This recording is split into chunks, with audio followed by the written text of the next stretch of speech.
ದೇವರ ಪರಿಶುದ್ಧ ನಾಮಕ್ಕೆ ಮಹಿಮುಂಟಾಗಲಿ. ಈ ದಿನ ದೇವರು ಕೊಟ್ಟಂಥ ಕೃಪೆ ಅವಕಾಶಕ್ಕಾಗಿ ದೇವರ ನಾಮವನ್ನು ಘನಪಡಿಸಿ ಮಹಿಮೆಪಡಿಸುವಂಥ ಈ ಭಾಗಕ್ಕೆ ಬಂದಿದ್ದೀವಿ. ಈ ಉದಯ ಕಾಲದಲ್ಲಿ ಒಂದು ಚಿಕ್ಕ ಸಂದೇಶ ನಿಮ್ಮೊಟ್ಟಿಗೆ ತರಲಿಕ್ಕೆ ನಾನು ಇಷ್ಟಪಡ್ತಾ ಇದ್ದೀನಿ.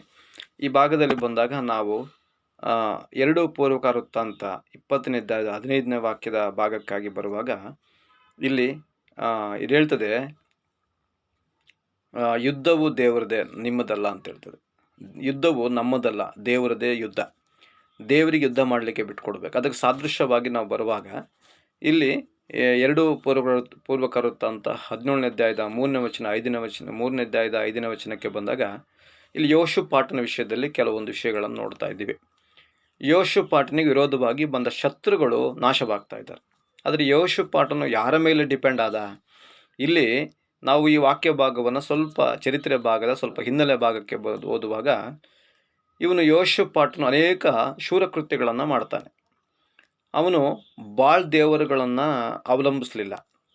ಇಲ್ಲಿ ಅವನು ಯಾರನ್ನು ಅವಲಂಬಿಸಿದ ಅಂತಂದರೆ, ಯಾರನ್ನು ಹಿಂಬಾಲಿಸಿದ ಅಂತಂದ್ರೆ ಪ್ರಾರಂಭದ ಚರಿತ್ರೆ. ನೆಕ್ಸ್ಟ್ ಅವನ ಚರಿತ್ರೆ ಹಿಂದೆ ಹೋಗುವಾಗ ಅದು ನೆಕ್ಸ್ಟ್ ಬೇರೆ ಅವನ ಚರಿತ್ರೆಯನ್ನು ಬದಲಾಗ್ತದೆ.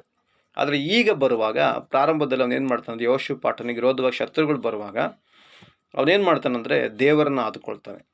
ಇಲ್ಲಿ ಈ ಯಹೂದ್ಯರು ಏನು ಮಾಡ್ತಾಯಿದ್ರು ಅಂತಂದರೆ, ಯಹೂದ್ಯರೆಲ್ಲರೂ ಕಾಣಿಕೆಗಳನ್ನು ಇವನಿಗೆ ಕೊಡ್ತಾಯಿದ್ರು. ಅದರ ಭಾಗದಲ್ಲಿ ಬರಲ್ಪಟ್ಟ ಪ್ರಕಾರ ಇಲ್ಲಿ ಈ ಎಲ್ಲ ಪೂಜಾ ಸ್ತಂಭಗಳನ್ನು ತೆಗೆದು ಹಾಕಿದನಂತೇಳಿ 3ನೇ ಅಧ್ಯಾಯ 6ನೇ ವಚನದಲ್ಲಿ ಬರೆಯಲ್ಪಡ್ತಾ ಇದೆ. ಹಾಗಾದರೆ ಯೋಷಾಫಾಟನು ಯುದ್ಧಕ್ಕೆ ಹೋಗುವಾಗ, ಯೋಷಾಫಾಟನು ಯುದ್ಧ ಮಾಡುವಂಥ ಸಮಯಕ್ಕೆ ಬಂದಾಗ ಈ ಶತ್ರುಗಳು ಏನು ಮಾಡ್ತಾಯಿದ್ರು, ಇವನಿಗೆ ಎಲ್ಲ ಕೆಲವೊಂದು ಕಪ್ಪವನ್ನು ತಂದು ಕೊಡ್ತಾಯಿದ್ರು.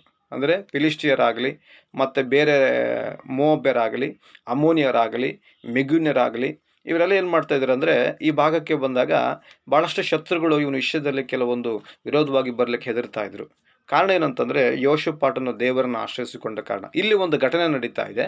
ಇಲ್ಲಿ ಪೂರ್ವಕಾರುತ್ತದಲ್ಲಿ ಒಂದು ಘಟನೆ ನಡೀತಾ ಇದೆ. ಅದರ ಮುಂದಿನ ಭಾಗಕ್ಕೆ ಬಂದಾಗ ಈ ಅರಬಿಯರು ಬಂದ್ಬಿಟ್ಟು, ಮೋವಾಬ್ಯರು ಮತ್ತು ಅರಬಿಯರು ಬಂದ್ಬಿಟ್ಟು ಇವನಿಗೆ 7,700 ಹಣವನ್ನು ಏನು ಮಾಡ್ತಾಯಿದ್ರು, ಅವನಿಗೆ ಕಪ್ಪವಾಗಿ ಕೊಡ್ತಾಯಿದ್ರು. ಆಮೇಲೆ ಪಶುಗಳನ್ನು, ಟಗರುಗಳನ್ನು, ಹೋತಗಳನ್ನು ಕೊಡ್ತಾಯಿದ್ರು ಅಂತ 2 ಪೂರ್ವಕಾರುತ್ತ 17ನೇ ಅಧ್ಯಾಯ 11ನೇ ವಚನ ಮತ್ತು 12ನೇ ವಚನ ಭಾಗದಲ್ಲಿ ನೋಡ್ತಾ ಇದ್ದೀನಿ.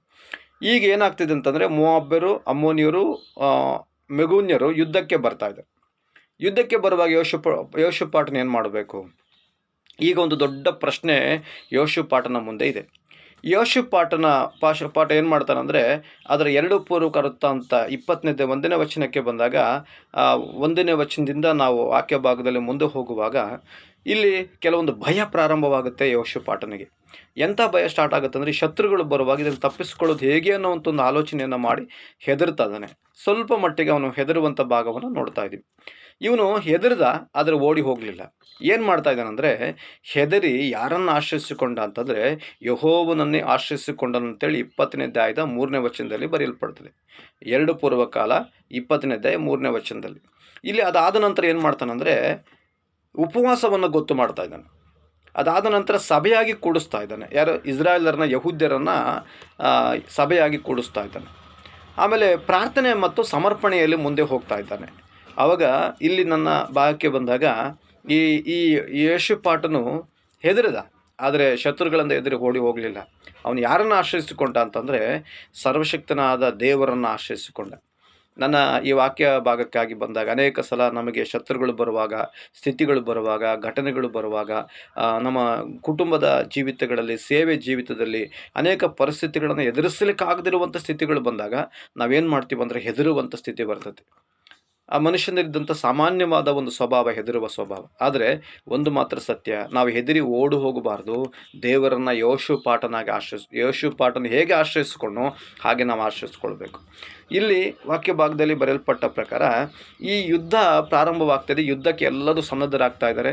ಇವರು ಉಪವಾಸ ಮಾಡ್ತಾ ಇದ್ದಾರೆ, ಸಭೆಯಾಗಿ ಕೂಡಿ ಬರ್ತಾ ಇದ್ದಾರೆ, ಪ್ರಾರ್ಥನೆ ಮಾಡ್ತಿದ್ದಾರೆ, ಸಮರ್ಪಣೆ ಮಾಡ್ತಾ ಇದ್ದಾರೆ. ಸಮರ್ಪಣೆ ಆದ ನಂತರ ಇಲ್ಲೊಬ್ಬ ಯೆಹೋವನ ಆತ್ಮ, ಯಹಜೀಯೇಲನ ಮೇಲೆ ದೇವರ ಆತ್ಮ ಬರ್ತದೆ. ಅವಾಗ ಅವನು 2 ಪೂರ್ವಕಾರುತ್ತ 20ನೇ ಅಧ್ಯಾಯ 14ನೇ ವಚನದಲ್ಲಿ ಒಂದು ಮಾತು ಹೇಳ್ತಾನೆ, ಯುದ್ಧ ನಮ್ಮದಲ್ಲ ದೇವ್ರದ್ದು ಅಂತ ಹೇಳ್ತಾನೆ. ಯಾರ್ದು ಯುದ್ಧ? ನಮ್ಮದಲ್ಲ ದೇವರಿಗೆ ಬಿಟ್ಟುಕೊಡಿ ಎಂಬುದಾಗಿ ಹೇಳ್ತಾ ಇದ್ದಾನೆ. ಅದಾದ ನಂತರ ಬಂದಾಗ ಅಲ್ಲಿ ದೇವರಿಗೆ ಸಾಷ್ಟಾಂಗವರಿಗೆ ಅಲ್ಲಿರುವಂಥ ಯಹೂದ್ಯರು ಯೆಹೋಷಾಫಾಟನ ನಮಸ್ಕಾರ ಮಾಡ್ತಾರೆ. ಆಮೇಲೆ ಕೀರ್ತನೆ, ಸ್ತುತಿ, ಆರಾಧನೆ ಮಾಡಿ ದೇವರನ್ನು ಅವರು ಘನಪಡಿಸ್ತಾ ಇದ್ದಾರೆ. ಆಮೇಲೆ ಉತ್ಸಾಹ ಧ್ವನಿಯಿಂದ ಯೆಹೋವನನ್ನು ಕೀರ್ತಿಸಿದ್ರಂತೇಳಿ ವಾಕ್ಯ ಹೇಳ್ತದೆ. ಅಲ್ಲಿ ಶತ್ರುಗಳು ಹೇಗೆ ನಾಶವಾಗ್ತಾರಂತಂದರೆ ಅವರೊಳಗೆ ಕೆಲವೊಂದು ಗೊಂದಲ ಬರ್ತಾ ಇದೆ.